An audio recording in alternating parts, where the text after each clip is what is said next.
Good afternoon, student. Today we are read about Bohr's atomic model.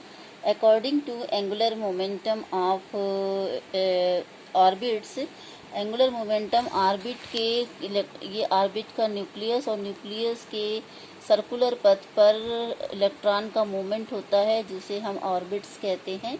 तो according to ये जो पूरा orbits जो मोमेंटम होता है, तो ऑर्बिट्स का जो मोमेंटम है वो mv square, angular momentum mv square is equal to nh upon 2 pi. h upon 2 pi is a energy bundle of electron, this is called photon. n is equal to number of orbits, m is equal to mass of electron, b is equal to velocity of electron, r is equal to radius of electron path, जिस path पे electron movement कर रहा है, circular कर रहा है। n is equal to number of orbits, first orbit, second orbit, third orbit। first orbit denoted by 1, second 2, third 3, r it's alphabetical denoted by k, l, m। Okay, h is equal to Planck constant. The value of Planck constant is 6.625 into 10 to the power minus 23, minus 27 arc second. Okay, फिर the electron observe the energy to move the higher energy orbit। Electron को यदि उसके पथ पे, ये suppose करो यहाँ पर एक ये इलेक्ट्रॉन है, यदि इसे एनर्जी गेन होती है, यदि ये अपने एंगुलर मोमेंटम में घूमते हुए एनर्जी क्रिएट करता है, कहीं से इसे एनर्जी मिलती है, तो एनर्जी पाकर ये हायर एनर्जी लेवल पर मूव कर जाता है ना। जितनी ज़्यादा एनर्जी इसको गेन होगी उससे ये हायर ऑर्बिट्स में प्रमोट कर जाएगा। बट ये हायर ऑर्बिट में बहुत लॉन्ग पीरियड तक यहाँ नहीं रुक सकता है। जैसे ही एनर्जी लॉस होगी, लॉस होते ही ये अपने ग्राउंड लेवल ऑर्बिट में वापस आ जाता है। तो the electron absorb the energy to promote to jump to higher energy orbit and the loss of the energy to return to the back lower energy orbit, वो वापस से अपनी लोअर एनर्जी ऑर्बिट में चला जाता है। तो इस थ्योरी के अकॉर्डिंग अगर हम देखें तो यहाँ पर हम देखते हैं एनर्जी चेंजेस शो हो रहा है ना।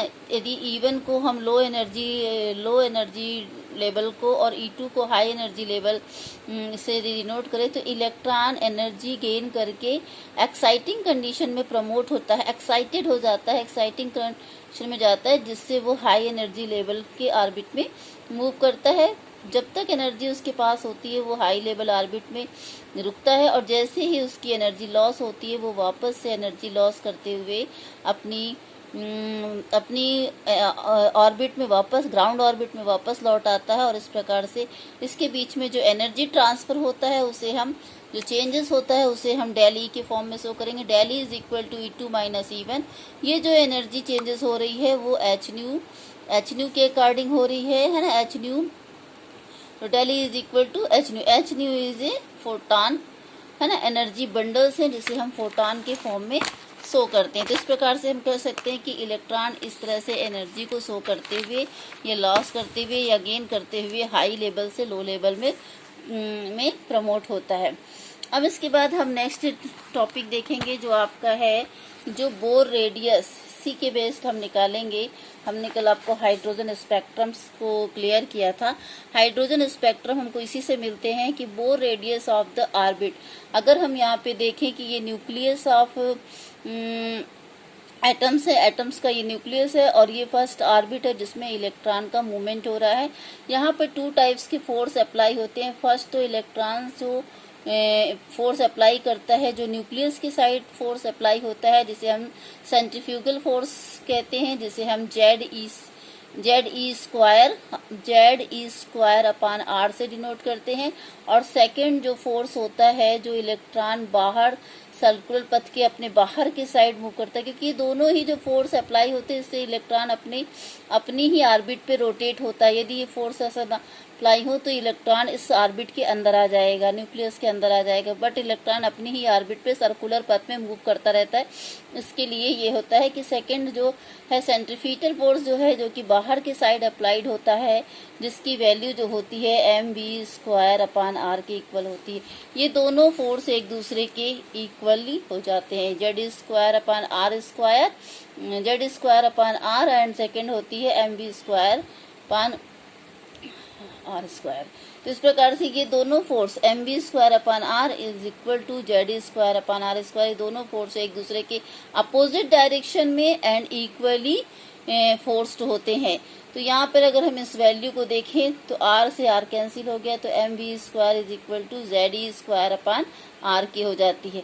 अब यहाँ पर अगर हम इस वैल्यू में आर को साइड लाएं तो M V square R is equal to Z square के इक्वल हो गया। अब हम अकॉर्डिंग टू एंगुलर मोमेंटम की थ्योरी के अकॉर्डिंग चले, जो मैंने भी आपको पीछे बताया, तो एंगुलर मोमेंटम थ्योरी के बेस्ड अगर हम चलते हैं तो हमें एनर्जी बंडल मिलते हैं एच अपान 2 पाई के, एच अपान 2 पाई के एनर्जी बंडल मिलते हैं। N is equal to number of orbit, यदि फर्स्ट ऑर्बिट है तो H upon N H upon 2 pi, second है तो 2 एच अपान 2 पाई, 3 है तो 3 एच अपान 2 पाई। इस प्रकार से ये एनर्जी बंडल आगे की ओर सर्कुलेट होते जाते हैं।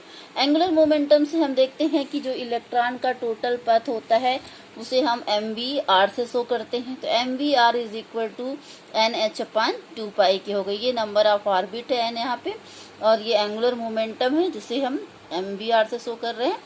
अब देखो बोथ साइड यदि हम स्क्वायर लेते हैं तो M square M B square में M square B square R square is equal to N square H square upon 4 pi square, सभी का स्क्वायर ले लिया। इसके बाद equation 2 is divided by equation 4 से हम डिवाइड कर देंगे। M square B square R square को किससे, M B square upon R से डिवाइड कर दिया। ये वाला इक्वेशन जो है, लास्ट इक्वेशन जो है आपका, इसको हम डिवाइड कर रहे हैं किससे, इस इक्वेशन से डिवाइड कर रहे हैं। तो इस प्रकार से हम उसे डिवाइड कर देंगे। तो डिवाइड कर, और उसी तरह से एन स्क्वायर एच स्क्वायर को भी हम 4 pi N square H square upon 4 pi square को भी जेड स्क्वायर से डिवाइड कर दी। तो ये वैल्यू जो है एम से कैंसिल हो गई है ना, वी स्क्वायर टोटल कैंसिल हो गया, आर से कैंसिल, आर स्क्वायर है आर से कैंसिल हो गया। तो टोटल कितनी वैल्यू बच रही, M and R. M R is equal to N square H square upon 4 pi square Z E square के इक्वल। फिर यहाँ से हम r की वैल्यू को कैलकुलेट करेंगे। r is equal to H square upon 4 pi square Z square, ये m इधर आ गया m। ये जो वैल्यू कैलकुलेट होती है ये बोर रेडियस है, मतलब इलेक्ट्रॉन का रेडियस है जो अपने पथ पर मूव करते हुए कितना डिस्टेंस यहाँ से इसके बीच का है। ये जो रेडियस है ये वैल्यू कैलकुलेट होती है कि कितना r यहाँ पे इलेक्ट्रॉन के लिए लग रहा है। अब रेडियस ऑफ इलेक्ट्रॉन में यदि हम यहाँ पर देखें कि अगर हम इसमें h प्लैंक कांस्टेंट है, प्लैंक कांस्टेंट हमको इसकी वैल्यू कांस्टेंट है मालूम है, इसकी वैल्यू पुट कर दिया। इसके अलावा हम यहाँ पर किसकी, इलेक्ट्रॉन की वैल्यू पता होती है, तो इलेक्ट्रॉन का की जितनी वैल्यू जितना एनर्जी कूलम में है उसको हम यहाँ पे पुट कर दिए है ना। तो यहाँ पे हम h को पाई की वैल्यू मालूम है, पाई की वैल्यू को, ई इलेक्ट्रॉन की वैल्यू को और मास ऑफ इलेक्ट्रॉन, इन सभी वैल्यू को पुट करते हैं जो कि एक कांस्टेंट वैल्यू होती है। तो ये वैल्यू आ गई 0.521 इंटू 10⁻⁸ सेंटीमीटर। रह गया N square, N number of orbit है, फर्स्ट ऑर्बिट है तो 1 स्क्वायर, सेकेंड है तो 2 स्क्वायर, थर्ड ऑर्बिट है तो जिस ऑर्बिट का इलेक्ट्रॉन है उसके अकॉर्डिंग हम एन की वैल्यू को चेंज करेंगे।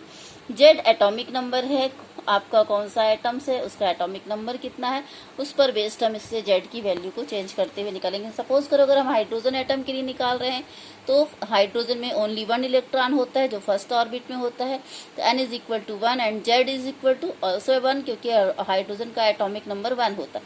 उसके अकॉर्डिंग हमें ये आर की वैल्यू हाइड्रोजन एटम के लिए मिलती है। तो इस तरह से हम देखें तो किसी भी एटम के लिए बोर थ्योरी के बेस्ड हम उसकी इलेक्ट्रॉन की रेडियस को काउंट कर सकते हैं, और इस इलेक्ट्रॉन के रेडियस को निकालने के बाद हम देखेंगे कि इलेक्ट्रॉन की एनर्जी कितनी है।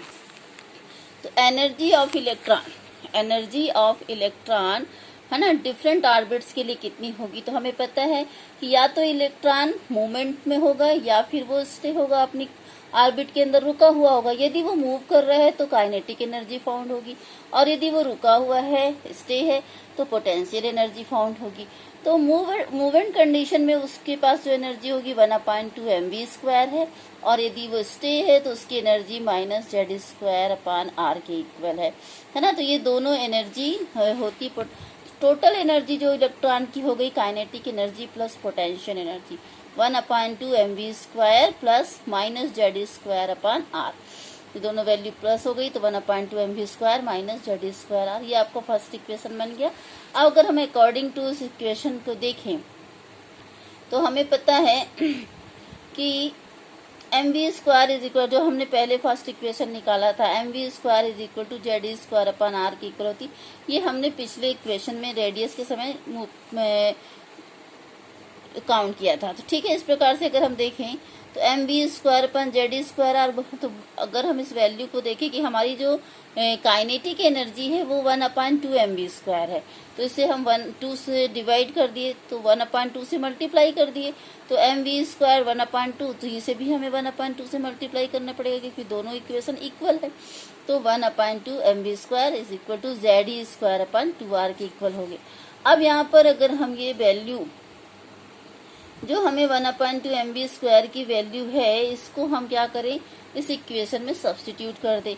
जब सब्स्टिट्यूट करेंगे तो ये क्या हो जाएगी, इसकी वैल्यू कितनी आ गई Ze²/2r, तो हम mv² की जगह पुट कर दिए Ze²/2r, तो 2r एलसीएम हो गया, तो ये वैल्यू हो गई Ze², ये वैल्यू हो गई कितनी कि -2Z, -2Z² में से Z² माइनस हुआ तो वैल्यू आ गई -Ze²/2r। ये जो वैल्यू है ये हमें मिल रही है यहाँ पे होल एनर्जी की वैल्यू, टोटल एनर्जी जो मिल रही है -Ze²/2r की। अब सब्स्टिट्यूटिंग द वैल्यू ऑफ, इस वैल्यू को हम इस वैल्यू में अगर हम r की वैल्यू इक्वेशन जो पिछले इक्वेशन में हमने निकाला है उस वैल्यू को यहाँ पे पुट कर दे, तो r की वैल्यू हमने क्या गेन की थी n²h²/4π Ze²/m, तो हम इस वैल्यू को यहाँ पे पुट कर दी, तो ये हो गई Ze²/r2 मल्टीप्लाई 2 और r की जगह में हमने ये वैल्यू को पुट कर दिया n²h²/4π Ze²m, 2 से कैंसिल हो गया, 4 2 टाइम्स में ये वैल्यू ऊपर आ जाएगी, तो ये हो जाएगी क्या 2π² Ze²m इंटू Z², ये मल्टीप्लाई हो गया इससे इस वैल्यू से, तो ये टोटल वैल्यू क्या हो गई 2π², Z एंड Z कितने हो गए Z², E² हो गए e⁴ m/n²h²। ये जो वैल्यू है इससे हम किसी भी इलेक्ट्रॉन की एनर्जी, तो एनर्जी को हम काउंट कर सकते हैं। तो इस प्रकार से हम देखते हैं कि हम इलेक्ट्रॉन के लिए उसकी रेडियस और उसकी एनर्जी को बोर मॉडल के थ्रू, बोर कॉन्सेप्ट के थ्रू इस प्रकार से काउंट करते हैं। ओके।